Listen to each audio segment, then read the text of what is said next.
আসসালামু আলাইকুম বন্ধুরা, আজকের ভিডিওতে আমরা দেখাবো একটি ট্রান্সফরমারের এলসি বুশিং কিভাবে সঠিকভাবে ফিটিং করতে হয়। এলটি সাইডের বুশিং ফিটিং এর সময় সামান্য ভুলের কারণেও কিন্তু পরবর্তীতে অয়েল লিকেজ বা শর্ট সার্কিট হতে পারে, তাই পুরো প্রসেসটি মনোযোগ দিয়ে শেষ পর্যন্ত দেখুন।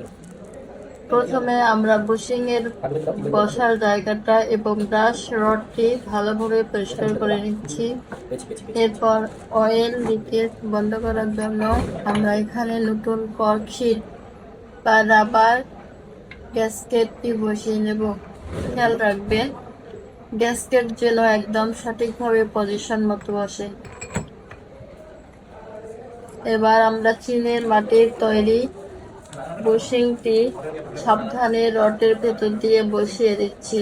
বসানোর সময় তাড়াহুড়ো করবেন না, যাতে বডিতে লেগে বুশিংয়ে কোনো ক্র্যাক বা ফাটল না ধরে।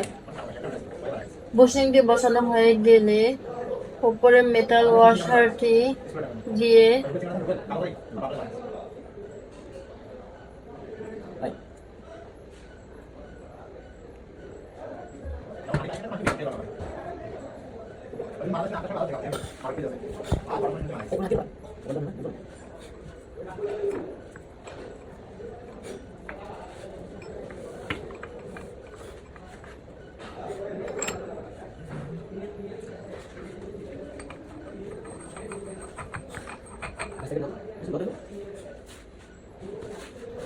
আমরা নাটটি হাত দিয়ে কিছুটা পেঁচিয়ে নেব।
এরপর স্পান বা ডাল দিয়ে নাটটি ভালোভাবে টাইট দিয়ে দেব।